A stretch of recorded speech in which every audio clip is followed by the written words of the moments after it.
नमस्कार दोस्तों, मैं हूं जितेंद्र दीक्षित। दोस्तों, राजनीति में कुछ भी इंपल्स में नहीं होता, कुछ भी झटपट में आकर कुछ भी नहीं कहा जाता, कुछ भी नहीं किया जाता, गुस्से में आकर, ताव में आकर। जो मंझा हुआ राजनेता होता है वो कोई भी बात कहने से पहले या कुछ करने से पहले उसकी प्रतिक्रिया सोचता है और ये सोचता है कि उस पर जो विरोधी है उनके वो किस तरह से रिएक्ट करेंगे। एक रणनीति के तहत कोई बात राजनीति में कही जाती है, लेकिन मान लीजिए कि अगर वो ऐसा नहीं करता, इंपल्स में आकर कुछ कह देता है, कुछ बोल देता है, तो अक्सर उसकी कही बात उसको बैकफायर कर जाती है, फायदे के बजाय उसके लिए नुकसान कर देती है। और लगता है कुछ ऐसा ही हो रहा है महाराष्ट्र के उप मुख्यमंत्री देवेंद्र फडणवीस के साथ। दोस्तों, अपने पिछले वीडियो एक्सप्लेनर में मैंने आपको बताया था कि किस तरह से देवेंद्र फडणवीस ने एक धमकी भरा खत लिखा दूसरे उप मुख्यमंत्री अजीत पवार के नाम पर और उनको चेतावनी दी कि नवाब मलिक को साथ में मत लेना। अगर नवाब मलिक को साथ में लोगे तो महायुति में बाधा आ सकती है। महायुति क्या है? जो सत्ताधारी गठबंधन है महाराष्ट्र में 3 पार्टियों का, बीजेपी, एकनाथ शिंदे वाली शिवसेना और अजीत पवार वाली एनसीपी, तो उसमें बाधा आ सकती है। और एक तरह से सियासी हलकों में इसका यही मतलब निकाला जा रहा है कि नवाब मलिक के साथ लेने पर हो सकता है कि अजीत पवार को बाहर कर दिया जाएगा। इससे कोई सरकार पर फर्क पड़ने वाला नहीं है। लेकिन अब यही उनका खत जो है उनको बैकफायर करता नजर आ रहा है और उनके विरोधी इस खत को लेकर अब उन्हीं को आईना दिखा रहे हैं। वैसे तो संजय राउत को बीजेपी का कहना है कि वो अब सीरियसली नहीं लेती, गंभीरता से नहीं लेती। संजय राउत रोज सुबह उठते हैं और कुछ भी उल जलूल बोल देते हैं, इसलिए उनको गंभीरता से हम नहीं लेते, ऐसा कहना है बीजेपी का। और उनके वक्तव्यों का जवाब देने के लिए बीजेपी ने भी एक तोड़ निकाला है। नीतीश राणे, जो नारायण राणे के सुपुत्र हैं, उनको लगा दिया है कि अब इधर संजय राउत कुछ बोलेंगे तो उसका जवाब नीतीश राणे देंगे। लेकिन कई बार संजय राउत ऐसे सवाल करते हैं जिनके लिए बीजेपी को जवाब देना मुश्किल हो जाता है और इस मामले में भी संजय राउत ने कुछ वाजिब सवाल खड़े किए हैं। उन्होंने फडणवीस के खत के बाद पत्रकारों से बातचीत करते हुए कई तीखे सवाल खड़े किए और उसमें से सबसे बड़ा सवाल यह है कि आपको नवाब मलिक के नाम से परहेज है, क्योंकि आप कहते हैं कि नवाब मलिक दाऊद का आदमी है, देशद्रोहियों के साथ में उनकी सांठगांठ है, उनके खिलाफ एनफोर्समेंट डायरेक्टरेट ने मामला दर्ज किया है, वो जेल जा चुके हैं, इसलिए नवाब मलिक को साथ में नहीं लेना चाहिए। ठीक है, लेकिन संजय राउत आईना दिखाते हैं और याद दिलाते हैं कि आप जिस अजीत पवार वाली एनसीपी के साथ में हैं सत्ता में, उसी एनसीपी के एक नेता हैं प्रफुल्ल पटेल। उनका मामला भी तो ठीक ऐसा ही है।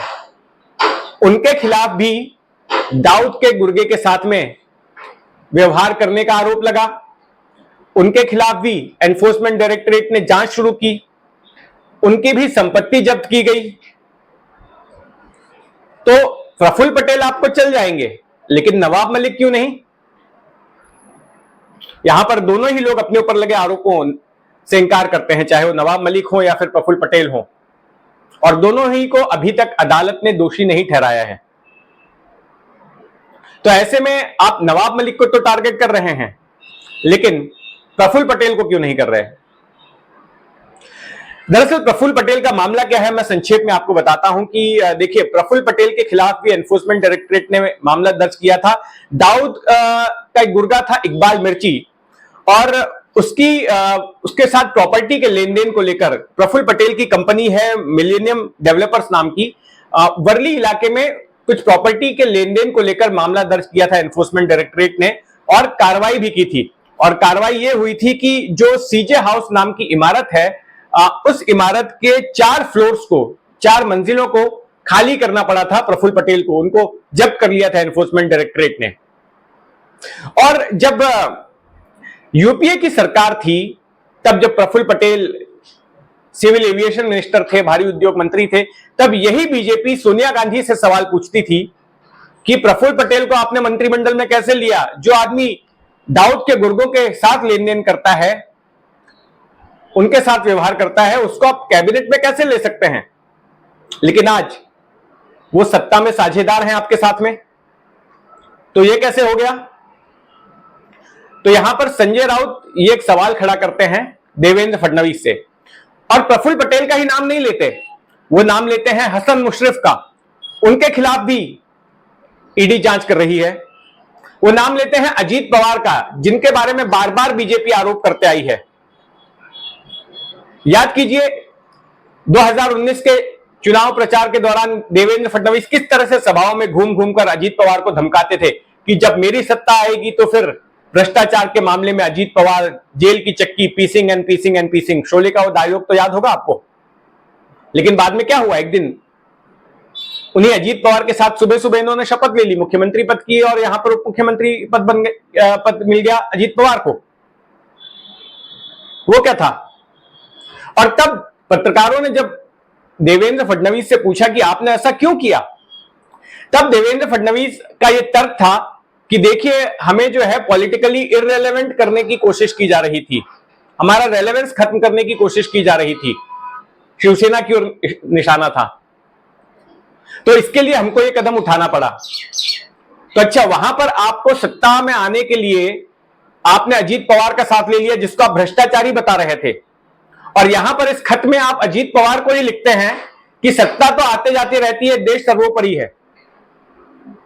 यहां पर आप कह रहे हैं अजीत पवार को कि जिसके ऊपर आपराधिक मामला है उसको साथ में मत रखो, और वहां पर आपने खुद ही जिनके खिलाफ आपराधिक मामलों की जांच चल रही थी उनको ही साथ में ले लिया था। यह कौन सी बात हुई? फिर अजीत पवार के अलावा प्रताप सरनाईक का नाम लिया, जो शिंदे गुट वाले शिवसेना के विधायक हैं, उनके खिलाफ भी मामला चल रहा था। और उन्होंने तो जब उद्धव ठाकरे मुख्यमंत्री थे, एमवीए की सरकार थी, तो यही प्रताप सरनाईक उन्होंने तो सीधे सीधे उद्धव ठाकरे को खत भी लिख दिया था कि भाई आप ये जो बीजेपी के साथ में आपकी कटुता है वो खत्म कीजिए, बीजेपी से समझौता कीजिए, केंद्रीय जांच एजेंसियां बहुत तकलीफ दे रही हैं। और बाद में जब शिवसेना ने बगावत की तो सबसे पहले दौड़कर जाने वालों में ये प्रताप सरनाईक भी थे। फिर भावना गवली का नाम लिया संजय राउत ने। भावना गवली शिवसेना की सांसद, उनके खिलाफ भी ईडी का मामला चल रहा था। तो आप ऐसे लोगों के साथ सत्ता में रह सकते हैं, लेकिन नवाब मलिक के नाम से आपको परहेज है। और ये लोग आगे तो इनके खिलाफ अब कोई खबर नहीं आती कि ईडी ने इनको बुलाया, इनका मामला दर्ज किया, इनके यहां पर छापे मारे। तो जाहिर तौर पर देवेंद्र फडणवीस ने यह खत लिखकर यह जताने की कोशिश की थी कि वो दूध के धुले हैं, उनकी पार्टी दूध की धुली है, और सरकार में रहते हुए वो कोई ऐसे शख्स को बर्दाश्त नहीं करेंगे जिसके कि दाऊद के साथ रिश्ते के आरोप हों, जिसके ऊपर देशद्रोही होने का आरोप लगा हो। लेकिन फिर संजय राउत आ जाते हैं पिक्चर में और बताते हैं फडणवीस जी ये देखिए, यहां तक संजय राउत तो ढोंगी कह देते हैं देवेंद्र फडणवीस को, और कहते हैं कि ये तो आप जो नवाब मलिक को लेकर जो आपने खत लिखा है उसमें तमाम बातें आपने जो लिखी है ना वो सब आपका ढोंग है। तो खैर राजनीति में ये होते रहता है, राजनेताओं को लगता है कि public memory short lived, public जो है सब भूल जाती है। लेकिन कई बार ऐसा होता है कि एक पार्टी के किए गए कृत्यों को दूसरी पार्टी या विरोधी पार्टी के नेता हैं वो याद जरूर दिला देते हैं। तो खैर महाराष्ट्र की सियासत में जो कुछ भी हलचल होगी मैं अपने इस चैनल पर आपके लिए लेकर आऊंगा। इस पूरे मामले पर आपका क्या सोचना है, अपनी टिप्पणी जरूर कमेंट बॉक्स में लिखें, और अब तक आपने अगर इस चैनल को सब्सक्राइब नहीं किया है तो सब्सक्राइब भी कर लें। धन्यवाद।